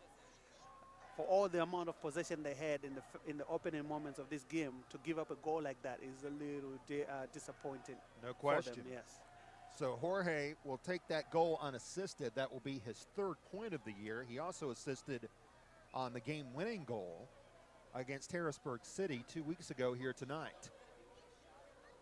And Jack's Militia now singing the Jorge Herrera song that they wrote, and is handed out to cards here for various Independence fans making the trip for the first time. A jetty will send one right into Jack's Militia. Well, it landed just shy of where they stand in the south end of the stadium. As we enter the 72nd minute, and Independence playing as well as they played all season, leading this one 3-0 after Herrera scores again unassisted. Can't get over Ferguson wound up making that mistake there on the poor clearance, and he's going to be beating himself up. Yeah. On that one. And it's unusual to see that from a vaunted back line like Charleston, which really hanged its hat on its back line last year, once again to the Eastern Conference playoffs, where they made the semifinal round. After knocking off Richmond in the first round, they lost to Louisville City FC in the semifinals. The team that allowed the 2nd fewest amount of goals in the league last year, giving up 3 tonight. And we're still 18 minutes away from the 90-minute mark. Joel Johnson, bodied up from behind by Prince, still maintains possession and just leads it into the box, and then an unnecessary foul called against Sean Ferguson, I believe. And it's going to lead to a booking here against Ferguson. Wow. I might have to look at that again. I don't know if that was obstruction or if Estrada just ran into him, because they tried to play the ball around him and run around him. There we have it again. We're getting another look at this here. Johnson has really been a jump starter. Yeah, Ferguson. He checked him. He checked him. Yes. Sean Ferguson with his first yellow now of the season. The native of Rock Hill, South Carolina, voted the Battery Defensive Player of the Year last year, but he's made some unusual mistakes, and it's going to lead to Charlotte getting a free kick in a dangerous part of the field here. And the last man you want on the ball on that, if you're a Charleston Battery, is that man on the ball, Jorge Herrera. That's right. With his technique, I've seen him score some wonderful goals back in the day. Referee now ordering the wall, which is comprised of Ferguson, Ajeti, Prince, and it looks like Woodbine in there as well to back up just a tad. Brown's going to line up. He will take the kick. Comes on net, and Tambaskas has to kneel down to make the save. Not a bad look, but keeper always had that one covered. Very nicely done by Tambaskas. And now Williams tugged down by Duckett, and that will lead to a foul, and Charleston will have a free kick of its own. Fans, don't forget also about Novant Health, the official health care provider of Charlotte Independence. Novant Health, improving the health of our community one person at a time. 3-0, Independence with the lead, looking for its 2nd win of the season. Other win came against Harrisburg City as Belial Duckett, as you can see there, getting the deserved foul drawn by Romario Williams. And now, from point-blank range, Prince wound up hitting a wall. Charlotte will try to launch a counter in the form of David Estrada. He's got bodies to the right of him. Now opts to slow things up. Herrera. Ferguson pounces right on him. Herrera moving in against the 6'4" Ferguson. Away it goes to Hilton. Lewis into the attacking third. Big touch there. Nicely done by Ajeti. He had guys running. I was a little surprised that Estrada decided to slow things up there on that break. Calvert with it, leaves it to the far end. Herrera now with it in the box. Calvert just missed it wide left. And missed that girl, another girl on the other side. I'm more worried about those girls. You're constantly worried about the kids there, Patrick.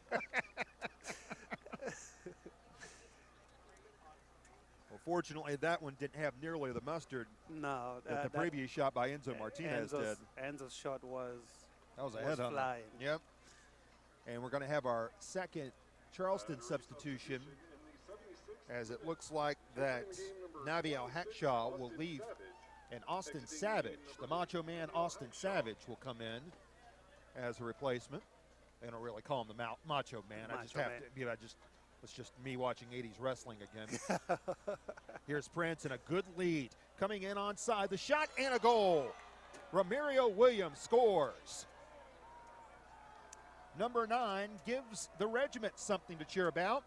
That's a big letdown there by Charlotte Independence. Just a little lack of concentration and defense and organization that we were talking about.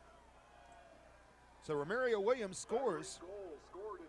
Great run though by Romario Williams, great pass in and a good finish. Keeper comes out, tries to narrow the angle, but the finish was just too good. So Charlotte will not notch its first shutout of the year as things turn out. Independence now trying to avoid a letdown like Dortmund did the other day in the Europa League against Liverpool. And Patrick, you're shaking your head. You know exactly what I'm talking about. Well, meanwhile, back at the other end, here comes Prince zigzagging the other way, comes in on net, and suddenly Charleston coming in with a lot of rage, trying to make up for 3 goals down in a hurry. Time running out on them. Soccer can be a game of momentum. You know, you get 1 goal, you 3-0 down, you get 1 goal, and all of a sudden, things start happening for you. So Williams winds up scoring that goal. I was about to say I've seen games go where a team is down 3-0 and they've come back to win 4-3, and definitely at 3-0, Charlotte Independence should have been a little bit more comfortable with it. But now that goal right there changes the picture a little bit because it's a 2-goal difference. No doubt, and Charleston being much more aggressive now. Ferguson and Brown go down. Charlotte launches a counter. Here comes Estrada. Leaves it away for Herrera on the right. Estrada will fill the hole in the box, but Mueller was there to knock it away.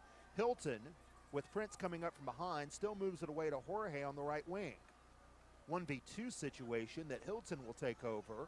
Charlotte wants to run some clock here, and they need possession passing, trying to salt out what is right now, once again, a 2-goal lead. Slogic down on the left wing. And that pass just sailed adrift, really went nowhere, and Mueller intercepted that easily.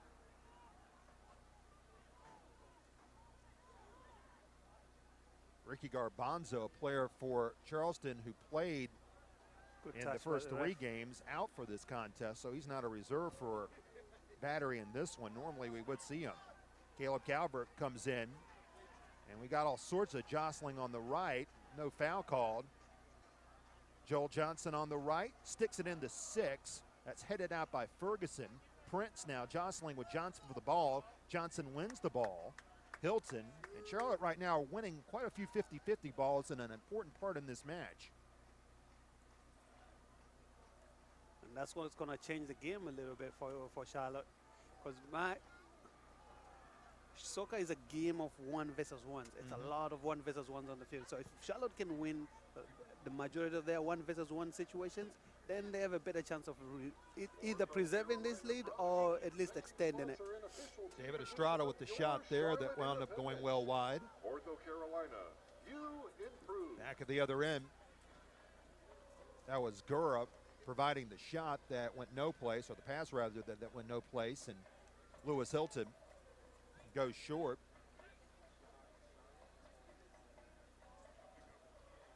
In the 80th minute now, Patrick Slogic fills the left wing. Jan Ekra pushing forward. Caleb Calvert will try to run that one down. He will succeed with O'Brien Woodbine shadowing him. Charlotte not going to take many chances, though, toward the box. They want to keep possession here and try to run down the clock as much as they can against a dangerous Charleston team.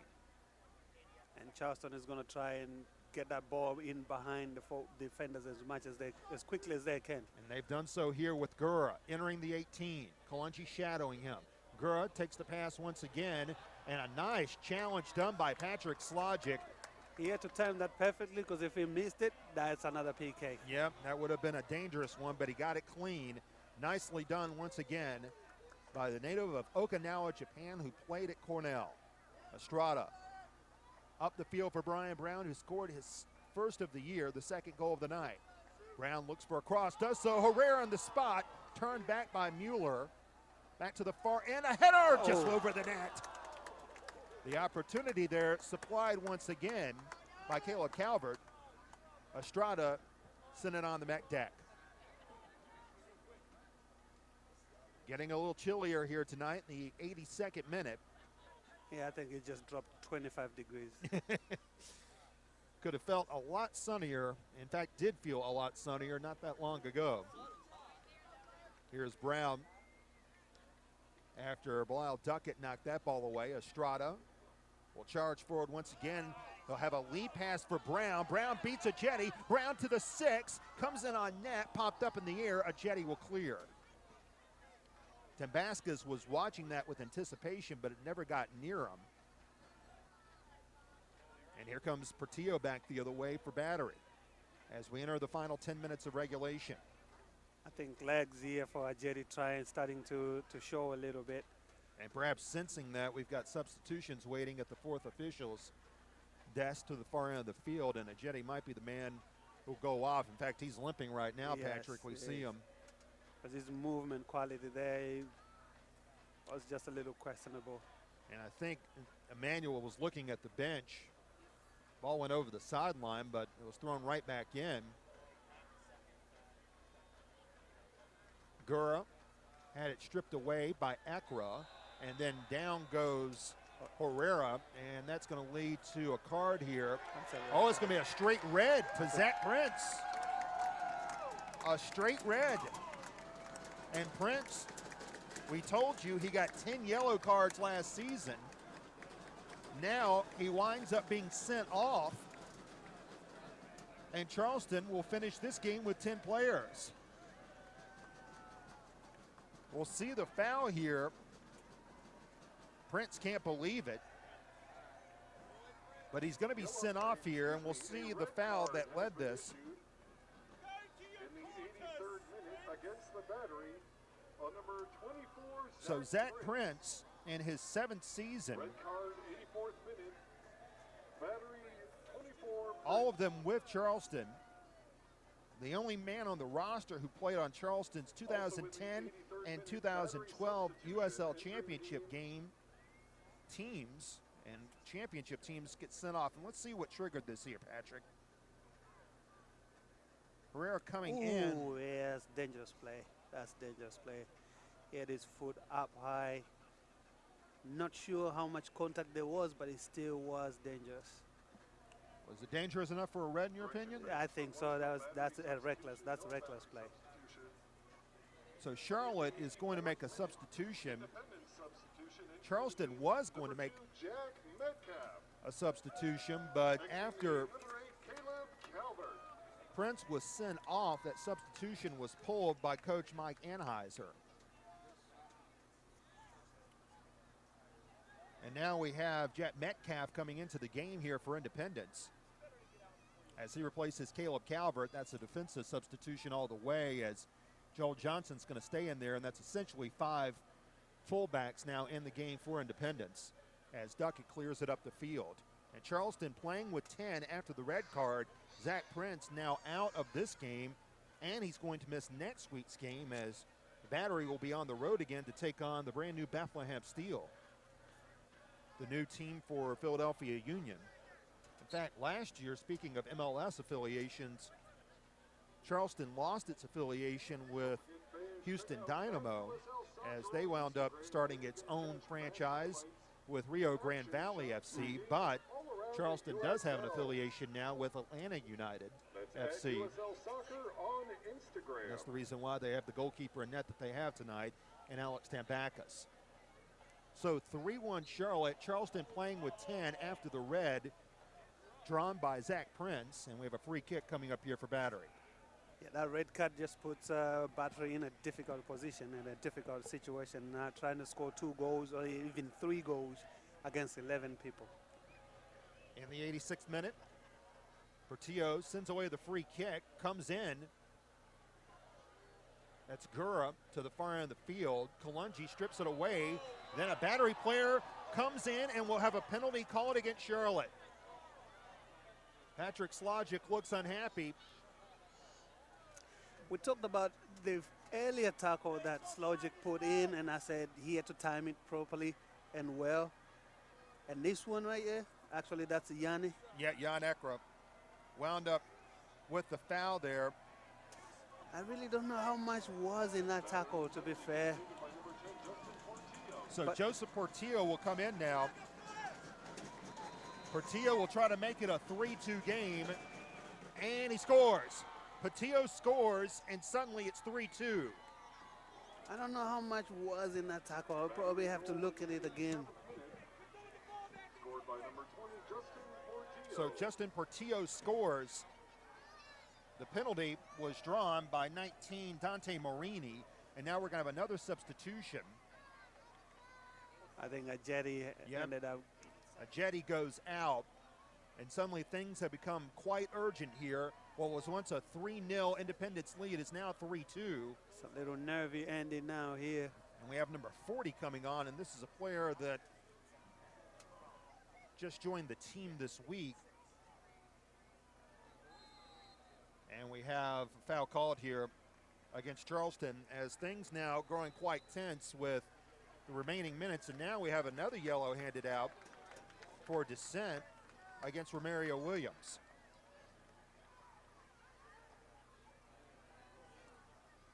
Yellow card issued So against Williams the Battery takes that in the one. 87th minute on number 9, Romario Williams. This is Connor Yellow card in the Sabag 87th who has minute come in. against the Battery, number 9, Williams. Connor Sabah, midfielder, has checked in. He was one of the amateur players for Independence. As you take a look at members of Jack's Militia, Was number 40, Connor Sloan. Connor Sloan, excuse me. Didn't have the best handwriting there. It was Sloan. Sloan, yeah. So Connor Sloan. Emmanuel Ajeti. So he's one of the. Placing, yep, we had him listed as 33 on our roster, but on the numerical card, he's actually 40. And now Charleston's going to take back over with a throw to the far end in a 3-2 game. I like what Charleston is doing. You look at the roster, they've got about 4 players on an amateur contract. There's academy, probably academy products, giving them a little game time, a little experience. He will get in there, play about 5-6 minutes of the game. That's good for him. That's going to be good for him in the long run and good for the franchise in the long run. Right now, Independence has to guard against giving up a late goal because Charleston has scored plenty late so far this season. Last week scoring in the 73rd minute against Wilmington. The header from Taylor Mueller to wind up winning that game. And of course, the late goal in the season opener against FC Cincinnati that came at closing time.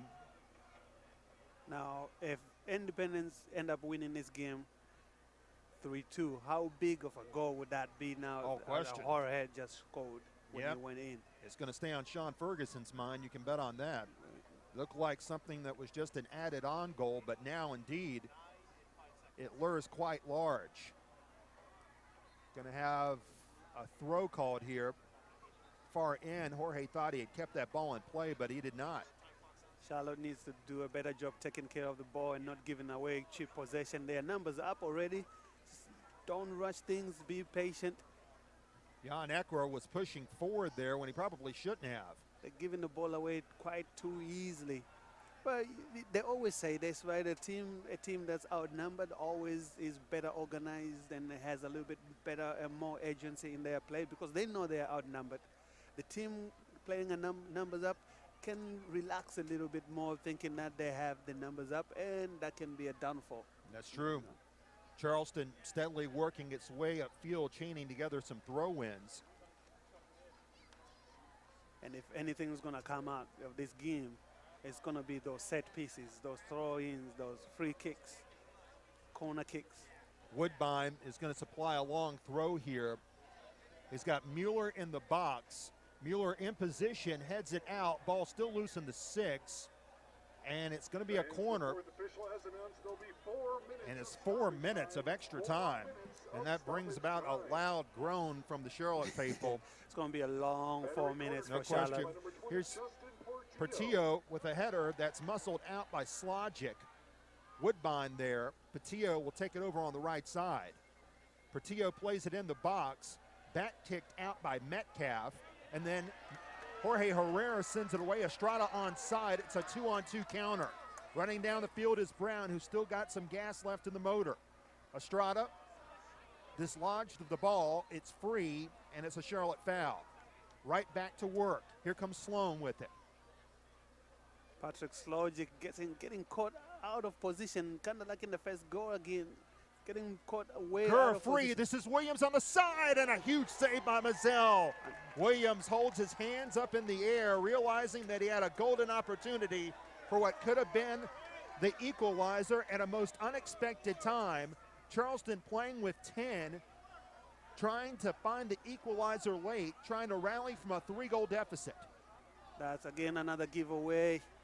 And Brown looks like he's run out of gas here. It looks like, just as I started to think that maybe he's still got something left in the tank. Good header by Mazzell to midfield. Metcalf will take it over from there. The Clemson University product. Hard challenge made from behind. It's going to be a Charleston throw. We'll see if there's more. Slogic was the one in position there. We'll get another look at it. That looked like Romario Williams, and He took his standing leg. yeah, I'm a little surprised that didn't lead to more. The Independence on Slogic, the center backs, the back line, they need to be a little bit more conservative in the way they play now. Looks like we'll have another Charlotte substitution. Slogic is standing close to the fourth official here, but it's going to be number 7.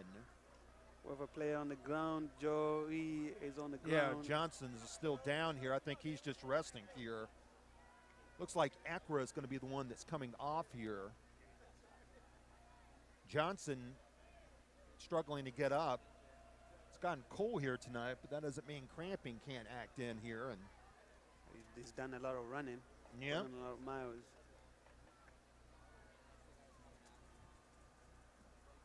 looks like 22 is going to come in for Independence. This is going to be Joel Johnson actually going out in favor of Alec Bartlett, the native of Overland Park, Kansas, who played at Drake University. And he got to know Coach Mike Jeffries when Coach Jeffries coached the Des Moines Menace of the Premier Development League of USL.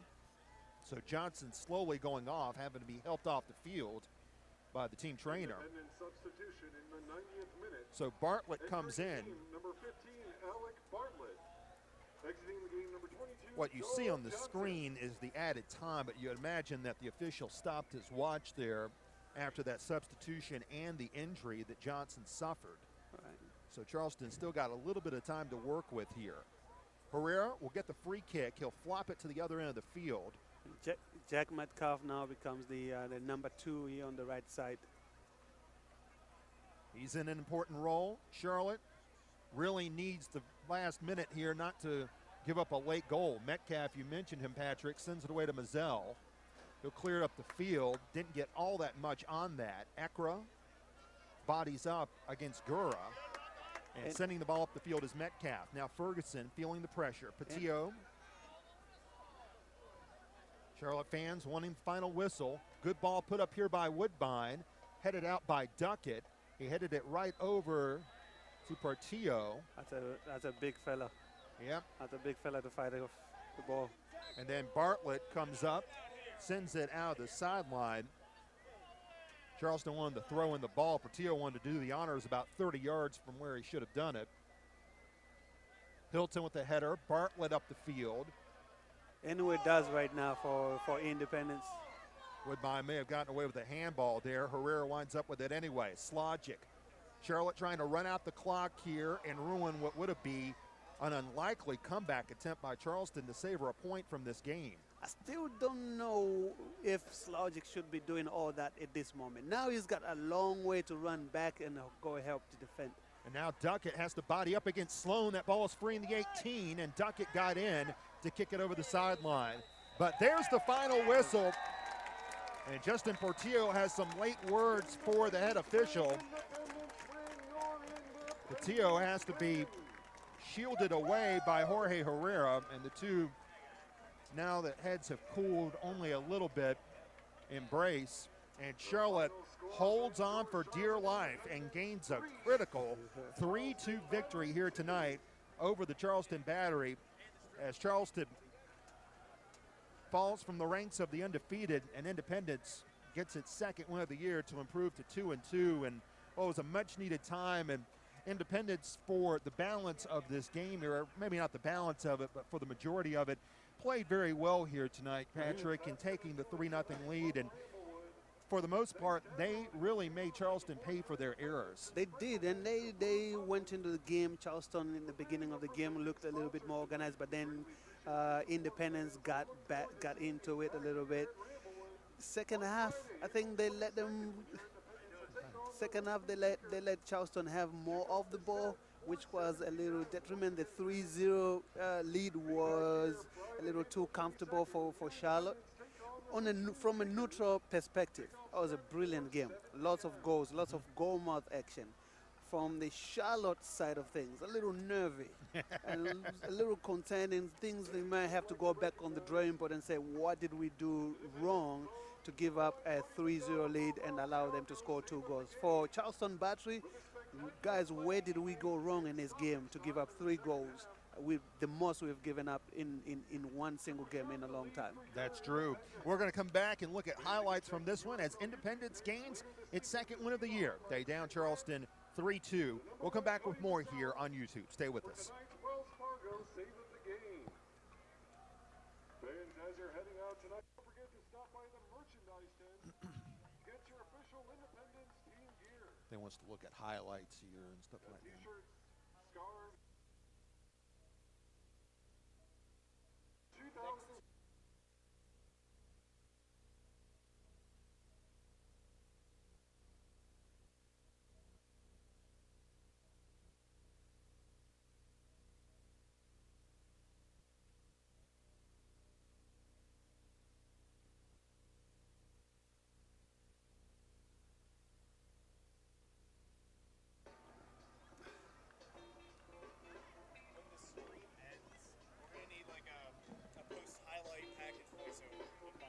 Okay.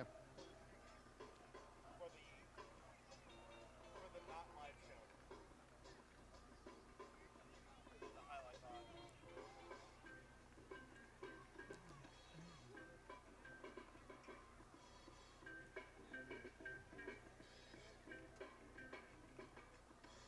We're ready for highlights whenever y'all are. Jeff Hamlin and Patrick Daka back with you from Ramblewood Soccer Complex. Charlotte fans enthusiastic, and even the battalion for Charleston, even though they lost tonight, still supporting its team. They came up in good numbers tonight from Charleston, South Carolina. Independence had to fight to the very end. Battery didn't let the fact that they finished this game with 10 players keep them from mounting a serious challenge to Independence's 3-goal lead. A late penalty kick by Justin Portillo made it a 3-2 game, but ultimately that's the way it would end, and Independence earns its second ever win over Charleston Battery, winning tonight 3-2. Charlotte had 10 chances to score in the first half. Caleb Calvert had an opportunity here, turned back by Alex Tambakis. That led to this corner, and Enzo Martinez wound up scoring off a penalty that was called against Sean Ferguson. Enzo scores his first of the year. That made it 1-0 for Independence. And then Charlotte, after Caleb Calvert headed that ball off the crossbar, Brian Brown turned in the rebound to give Charlotte a 2-0 lead. Charlotte enjoys its first multi-goal lead of the season to the delight of Jack's Militia. Then the second half, David Estrada put one forward. Joel Johnson supplied an opportunity. That was turned back by Tambakis. And then Romario Williams curled to the side, but then Cody Mazzell came up. That was the first shot on net in the game for Charleston. Came in the 48th minute. That attempt went wide by O'Brien Woodbine. Quentin Griffith then chipped one in, trying to get a right deflection, couldn't do so. Williams bodied off the ball there by Belial Duckett, and Mazzell came out of net to play it. And then a good play there by Joel Johnson as the ball came in. Estrada then set up Caleb Calvert on a header. Caleb mistimed his jump, and the cross, as Patrick mentioned earlier, was a tad high. Here's the one that Sean Ferguson's going to be thinking about, a poor clearance. Jorge Herrera, who just checked in, intercepted that pass in the box, and that gave Charlotte a 3-0 lead, and it seemed everything was safe. Didn't turn out that way. Romario Williams tucked in the first goal there for the Battery. That made it 3-1. Johnson had his chance to score, but that header was turned away by Ferguson, and then a penalty was called against Belial Duckett, or excuse me, against Jan Ekra, and Justin Portillo wound up scoring that one to make it 3-2. Charleston threatened late. Ultimately, they could never find the equalizer. Independence improves to 2-1 at home on the season. They are 2-2 overall in the year as they win here tonight against their rival Charleston Battery 3-2. And Patrick, an important win here, and it's important for Independence to move up in the Eastern Conference table with another rival, another Southern rival on top of that, and the Richmond Kickers coming to town on Friday night. Right. It's an important and a significant one as well, because you're talking about not going 2 in a row losses. Now you break that cycle and you have a win in it, but then you're winning against one of the top teams in the division as well. So going into the next game, that's a little confidence builder for the team, and Coach Mike can look at the game and say, I've got something to build off of here. Well, the entire team has something to build off here tonight, as does the entire organization, as Independence wins here tonight 3-2 over Charleston, and they'll be right back here on Friday night at the Ramblewood Soccer Complex to take on the Richmond Kickers. We'll be back with you here on YouTube Friday night at 7 o'clock. Patrick, great seeing you again, my friend. Jeff, pleasure to be here. Thank you, and thank you for joining us here tonight on YouTube. Again, the final score, Charlotte Downs Charleston 3-2. Good night from the Queen City.